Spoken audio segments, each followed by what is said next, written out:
من عمل صالحا من ذكر أو أنثى وهو مؤمن فلنحيينه حياة طيبة ولنجزينهم أجرهم بأحسن ما كانوا يعملون. بسم الله الرحمن الرحيم. الحمد لله رب العالمين، والصلاة والسلام على خير خلق الله محمد وعلى آله وأصحابه الكرام وتابعيهم بإحسان إلى يوم الدين. ربنا أرنا الحق حقا وارزقنا اتباعه، وأرنا الباطل باطلا وارزقنا اجتنابه. ربنا آتنا في الدنيا حسنة وفي الآخرة حسنة وقنا عذاب النار. برزان خوشويستان لخزمة كتابي أدب الدنيا والدين إمام ماوردي باسی ئەومان کرد کە ژیانی ئینسان حاڵی ژیان بەچی چاک ئەبێ ما تصلح به حال الدنيا. دواتریش لە دەرسی پێشوە باسی ئەومان کرد ما يصلح به حال الإنسان، ئینسان بەچی چاک ئەبێ، واتە دنیا سازی و مرۆڤ سازی. لە مرۆڤ سازیە فەرمووی چەند شتێک گرنگە. یەکەم قاعدەکە دائمەزران کە ئەوەی ئینسان هەتاوەکو نەفسی زیاتر ئیطاعی بکە و گوێڕایەڵی بکە، زیاتر هەز بە باشی و چاکی و ژیان سازی و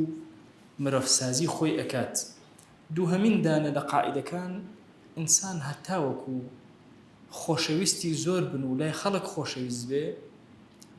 هەتاوەکو خۆشەویستی بۆ ئەم زۆر بێ و ئەمیش لای خەڵک خۆشەویست بێ، ئولفەتی لەگەڵ خەڵکا زۆر بێ، ئەوەندە زیاتر حاڵی ئەم ئینسانە ساستر ئەبێ و جوانتر ئەبێ. ئەفەرمێ بۆچی زەڕورە ئینسان خۆشەویستی خۆی بدا بە خەڵک و خەڵکیش ئەمیان خۆش بێ. ئەفەرمێ کاتێک کە سەیرەکەی ئینسان بەڕاستی دەوروبەری کراوە بە کۆمەڵێ ئازار و عەزیەت کە ممکنە ئازار بدرێ و هەمیشە ئەو نعمەتانەی کە هەیەی ممکنە تووشی حەسادەت بێ بە حەسوودی پێ ببن. بۆیە هەمیشە پێویستی بەوەیە کە لەگەڵ دەوروبەریا زۆر بە ئولفەتەوە بژی، هەتاوەکو لە حەسادەت بە دوور بێ، بەڕق و کینە و بغز و حتا ئەمانەی زیاتر بێ لەگە خەڵکە، خەڵکیش حەسوودتر ئەبن بەرامبەری. حتا مەلیک و سەرگەورەکان کاتێک کە بە ڕقەوە مامەڵە لەگەڵ میلەتەکەی خۆیان ئەکەن، ئیلا میلەتەکەی خۆیان ڕقیان لێ هەڵەگرێ. ئەم فەلسەفەیەکی گەورەی ماوەردیە. ئینسان حتا باوک و دایەک لەگەڵ مناڵەکانە حتا خۆشەویستی زیاتر لەگەڵیانە بە خەرج بدەن، زیاتر ئەوان لەگەڵیانە ئارامتر ئەبن. بە هەمان چەشن مناڵەکان لەگەڵ دایک و باوکیانە و کۆمەڵگا لەگەڵ یەکترا بەگشتی. ئەفەرمێدەی بزانە زۆر زەحمەتە ئینسان زەمەنێکی زۆر سەف و پڕ لە مەشاکل، با بڵێن خاڵی لە مەشاکیل و هیچ گرفت نەبوو بۆی دەستەبەر بێ، ئیلا بەهۆی ئەو مەحەبەت و خۆشەویستیەوە نەبێ کە بڵاوی ئەکاتەوە. لە فەرمایشتێکە واریدە لە جابرەوە کە خۆشەویست فەرموویەتی صلی الله عليه وآله وسلم، فەرموویەتی المؤمن آلف ومألوف، ئیماندار هەم ئولفەت بە خەڵکەوە ئەگرێ، هەم خەڵکیش ئولفەتی پێوە ئەگرێ، هەم خەڵکی خۆشەون و هەم خەڵک خۆشیان ئەوێ. ئەفەرمێ خێر نییە لە کەسێکا کە نە ئەم ئولفەت بە خەڵکەوە بگرێ، لەگەڵ خەڵکا بێت و خەڵکی خۆش بێ، نە خەڵکیش لەگەڵ ئەمە ئولفەت بگرێ. ئەفەرمێ خێر لەو کەسان نییە، باشترین کەس لەسەر زەویە ئەو کەسەیە کە نەفعی بۆ خەڵک زۆرترە. لە فەرمایشتێکی ترە خۆشەویست ئەفەرمێ خوا جەل جەلالوه بە سێ شت زۆر ڕاضیە. یەکەم عەبدایەتی بکەیت و شەریکی بۆ قەرار نەدەی، وأن تعتصموا بحبله جميعا ولا تتفرقوا، پەیوەند بن بە حەبلی خوا لەسەر زەویە و تەفرەقە لە نێوانتانە دروست نەکەن، و ئەگەر وڵاتی ئومورتان هەبوو مناسەحەیان کەن و نەسیحەتی باشیان کەن و دڵسۆزی لەگەڵیانە بە خەرج بدەن. ئەم مەسئلەی ئولفەتە کە ئیمامی ماوەردی باسی ئەکا، گرنگە کە ئێمە لە چەند خاڵێکە هەستەکەین ئینسانیەت ئولفەت ئەگرێ بە یەکترەوە. خاڵی یەکەمیان بریتێ لە دین،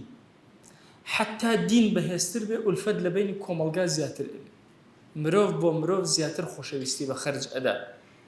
ئەفەرمێ ئەسبابەکانی ئولفەت لە نێوان ئینسانەکانە پێنج دانەیە، یا دینە، یا نەسەبەیە، یا ژن و ژنخوازیە، یا خۆشەویستیە، یا چاکەکاریە. ئەفەرمێ لە هەمویان گرنگتر بریتێ لە دین، وهو الأول من أسباب الألفة، یەکەمین دانەیە لە ئەسبابی پێکەوە بوون و ژیان لەگەڵ یەکترە.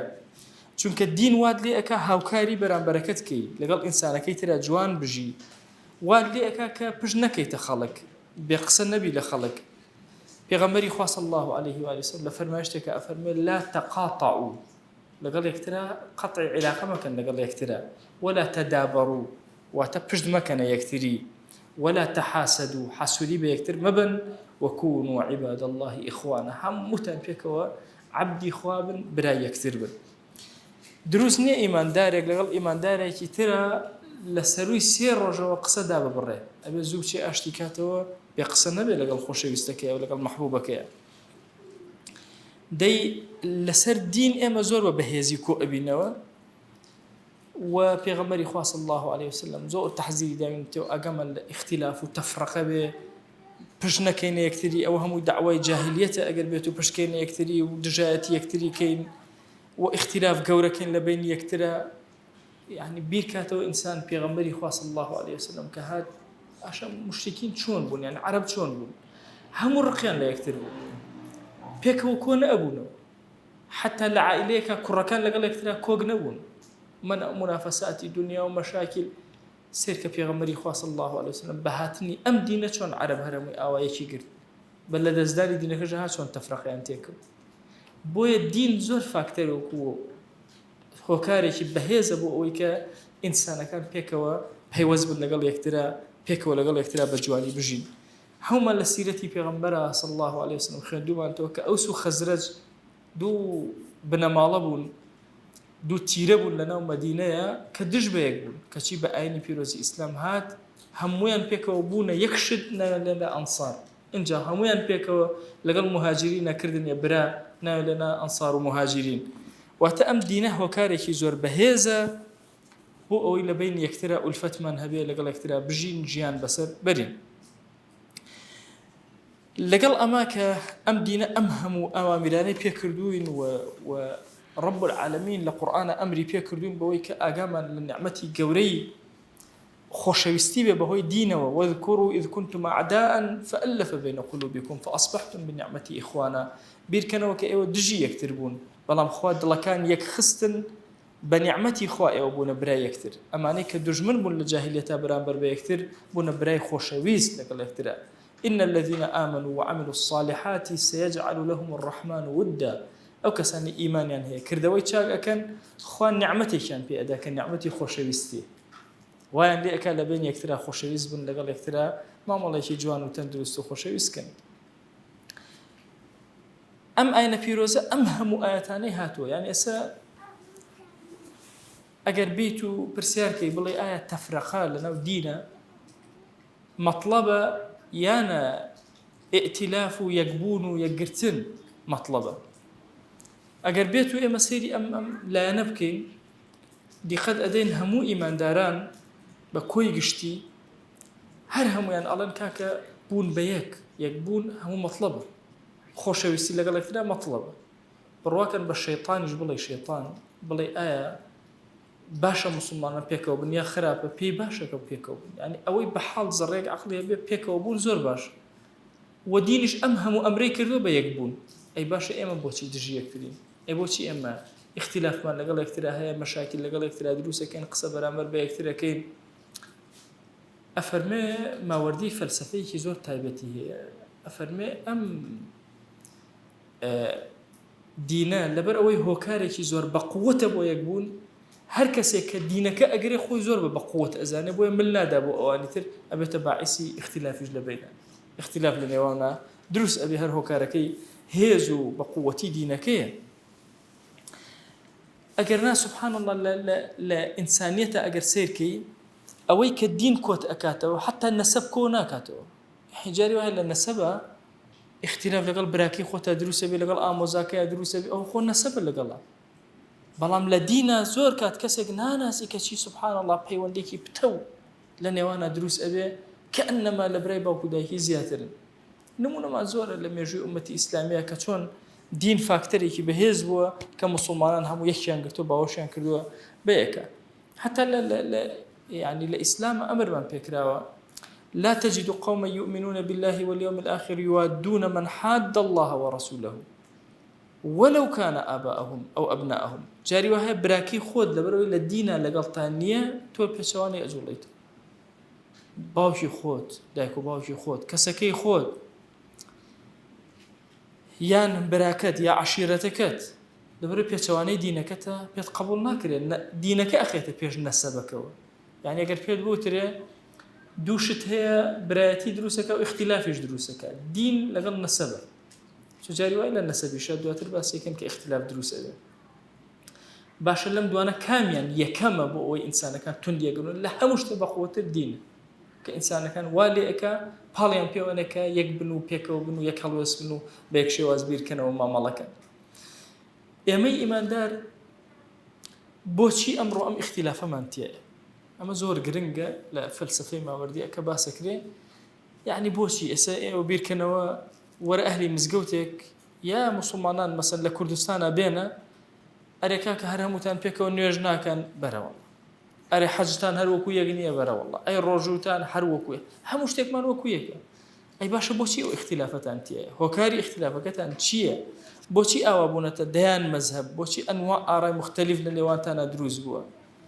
ئەی باشە بۆچی دژایەتی یەکتر ئەکەن ئەی بۆچی لەگەڵ یەکە کۆگنین ئەدیانەکانی لەگەڵ دینەکانی ترا مەسەن دینی ئیسلام ئەگری لەگەڵ مەسیحیەت و یەهودیەتە ئەوان ئەگری لەگەڵ ئیسلامە هۆکارەکەی چییە ئەفەرمێت لەبەر ئەوەی دین زۆر بەقووەتە لە یەکگرتنە بە هەمان چەشن کە اختلافات دروستە بێ یەکسەر وا هەستەکەی لە دینەکەی تۆ ئەم کەسە چۆتە دەرەوە لە قاڵبی دینەکە وەلەو اختلافێکی بەسیط و بچووکیش بێ بۆیە زۆر بە زەحمەتە بتوانێت قبوڵێکی لەگەڵیا بۆیە ئەو اختلافە گەور لە ئومەتی ئیسلامیە دروستە بێ ئەمڕۆ دیقەت بدەن جاری وا هەیە مسلمانانی مزگەوتێک کەسێکیان تایە هەر بە شێوازەکە بەس دەست لە وەکو ئەوان ناگرێت دەست سێرەکەی کە دەست وەکو ئەوان ناگرێت لەوە نەخۆشکرێ سەردانی ناکەن ئێ باشە ئەو خۆبرای ئێوەیە ئەو لەگەڵ ئێوەیە هۆکارەکەی چییە هۆکارەکەی پێیان وایە بەم شێوازی اختلافی لە دینە بۆ دروست بووە بۆیە هەمیشە گەورەترین تەفرەقە چۆن گەورەترین ئولفەت بەهۆی دینەوەیە گەورەترین و بەهێزترین کاتەکانی تەفرەقەش ئەو کاتەیە کە تەفرەقە لەسەر مەسائیلە بابەتە فقهیەکان و دینیەکان ئەبێ ئەمەش بەڕاستی حقد و حەسادەتێک لە دڵی ئینسانە دروستەکە خۆی ئەگەر وردی کەیتەوە مەسائیلی اختلاف هۆکاری هەن بۆچی اختلاف لە ئومەتە دروست ئەبێ هەندێک لە هۆکاری اختلافەکان بریتێ لەو حەسادەتەی کە لە دڵی ئینسانە دروست ئەبێ بۆیە ئەفەرمێ هەتا وەکو ئەم فێرقەتانەی ئومەتی ئیسلامی گەورەتر ئەبن بەهێزتر ئەبن عەدەدیان زۆرتر ئەبێ اختلافیان بەقووەتر و بەهێزتر ئەبێ لە بینە زۆر کات وای لێ ئەڵێ بە هیچ شێوازی ئەمانە ئیتر کۆ نابنەوە لەسەر سفرەیەک و جارێکتر ئومەتی ئیسلامی ڕزگاری نابێتەوە ئەگەر خوای گەورە مەیلی هەبێ لەو ئەنفەقتە ما فی الأرض جەمیعا ما ئەلەفتە بین قلوبهم ولكن الله ألف بينهم خوا وستی بوو لە کاتی خۆیان لە شوێنی خۆیان ئەمانە هەموو ئولفەت ئەگرن بە یەکەوە جارێکتر یەک ئەبنەوە بۆیە ئێمە ئومەتی پێغەمبەر صلی الله عليه وآله وسلم زۆر پێویستمان بەوەیە کە لە ئەمڕۆیە دین بکەینە هۆکاری نەهێشتنی اختلاف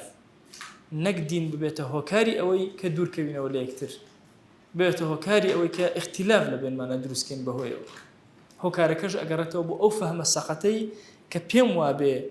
ئەم کەسە ئیماندارە ئەگەر لە کۆمەڵە جزئیاتی فقهی و جزئیاتی دینا پێچەوانەی من بوو لەناو دائیرەکەی منە جێگەی نابێتەوە ناتوانم لە دڵما ئولفەتی بۆ دروستکەم ئەگەر نە ئومەتی پێغەمبەر صلی الله عليه وسلم هەمووی پێکەوە تێکڕا ئەتوانێ هەڵسێتەوە کارەکانی خۆی جێبەجێکە بە تاک هیچمان پێ ناکرێت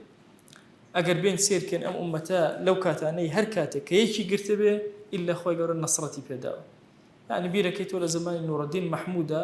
کەسێکی تورک سەرپەرشتی ئومەتی ئیسلامێکە هەمووشی شوێنی ئەکرێ لە زمانی عوسمانیەکانە بەو شێوازە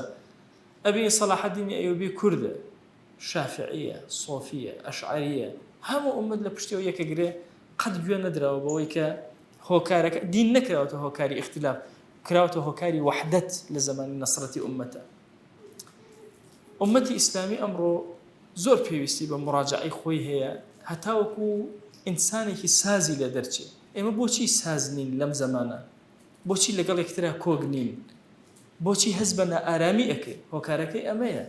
ئێمە دینمان وەرگرتووە کە سەبەبی ئولفەتە کردوانە سەبەبی تەفرەقەت لە بینی خۆمانە هێزی دین لە بری ئەوەی لە چاکەکاریە بەکاری بێنین هاتووین بەعکسەوە لە خراپەکاریە هێزەکەی دینمان بەکارهێناوە حتا ئەمڕۆ دیقەت بدەن لە کوردستانی خۆمانە ئایا ئومەتی ئیسلامی لە کوردستانە توانیوێتی دین بکاتە ڕەحمەت و بەزەیی و تاک و فەردەکان و حاڵی ئینسانەکانی پێ باشکە، یان بەعکسەوە کروتە مەیدانی اختلاف و نەیتوانێت هیچ شتێکی پێ چارەسەر هەرچەندە دینەکە لە بەرەوەی خاوەنی دینەکە بریتێ لە الله جل جلاله ئەبینی لەگەڵ ئەو هەموو ململانێ ناشەریفانەی کە لە بینی خەڵکی موسڵمانە هەیە دینەکە هەر لە برەوەیە جار بەجار مناڵی نوێ گەنجی نوێ ئومەتێکی نوێ یەنە پێشەوە بە هیمەتێکی بەرزەوە بۆ خزمەتکاری دین و خواناسی و دینداری. بۆیە ئەلەم زەمەناکە زەمەنی فیتەنە لە هەموو کاتێک زیاتر پێویستمان گەڕانەوە بۆ ڕۆحی دین،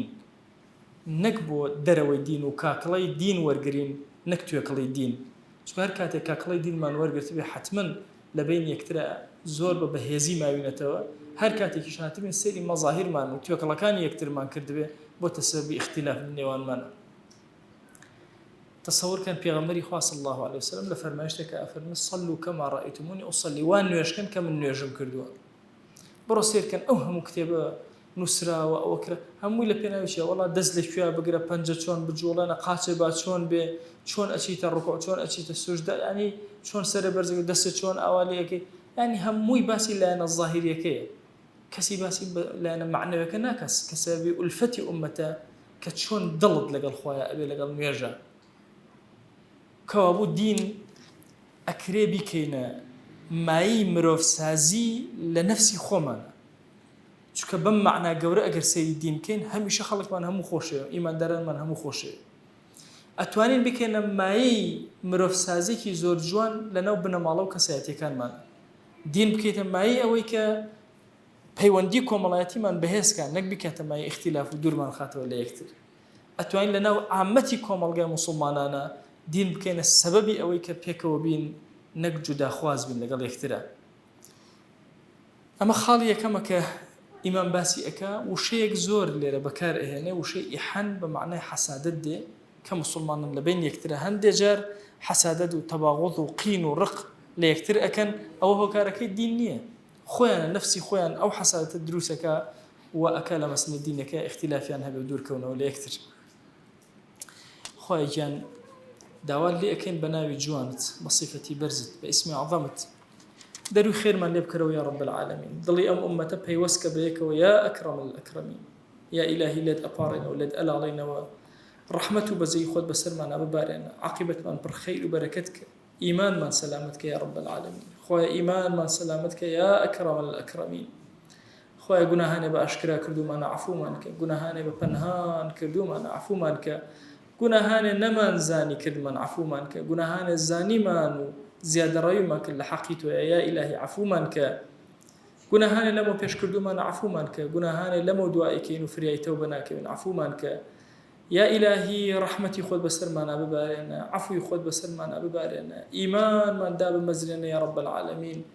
یا ئیلاهی داوات لێ ئەکەین بە ناوی جوانت بە صیفەتی بەرزە بە ئیسمی عەظەمت، ڕۆحمان ئاسوودەکە بەم دینە شیرینەتی یا رب العالمین. خۆی گیان داوات لێ ئەکەین ڕۆحمان ئاسوودەکە بەم دینە شیرینەتی یا ئەکرەم الئەکرەمین. یا ربی خۆی گیان ئەم ئاینە شیرینە بکەرە مایەی ئولفەت لە بینی موسڵمانانە، ژیانمان سازکە، ماڵەکانمان سازکە، مرۆڤمان کەرە مرۆڤێکی ساز و ئامادە یا رب العالمین. خۆی گیان داوات لێ ئەکەین ڕۆحمان ئارام کە، دڵمان ئارام کە، ژیانمان پڕ لە ئارامی کە، ماڵەکانمان پڕ لە ئارامی کە یا ئەکرەم الئەکرەمین. خۆی گیان ئەومان نەخۆشێکی شفای بۆ بنێرە، ئەومان بێحاڵە ماڵداری کە، حاڵداری کە، ئەومان قەرزارە قەری سەرشانی سووکە، ئەومان نەخۆشە شفای بۆ بنێرە، ئەومان گرفتێکی بۆی چارەسەر کە، ئەومان کەم ڕزقی حەڵاڵی زیاد کە. یا ئیلاهی بەرەکاتی ئاسمان و زەوی بەسەرمانە ببارێنە، سڵاوی ئەم مەجلیسە ئێمە بگەێنە پێغەمبەری خوا صلی الله علیه وسلم، یەک ناومان لە خزمەتیا بێنە. یا ربی خۆی گیان محەبەتی دڵی ئێمە پێ بگەێنە، ئیشتیاقی ڕۆحی ئێمە پێ بگەێنە، لێمان خۆش بە یا رب العالمین. خۆی لێمان خۆش بە یا ئەکرەم الئەکرەمین. خۆی لێمان خۆش بە یا رب العالمین. خۆی گیان ئەم عەبدانەی تۆ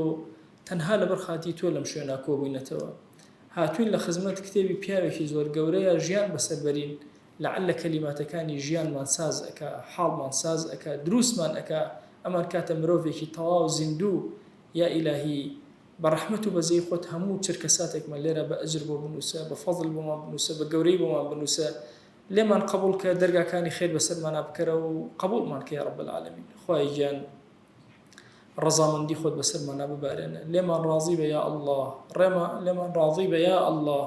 لێمان ڕازی بە یا ئەکرەم الئەکرەمین. ئامین ئامین والحەمدولله رب العالمین.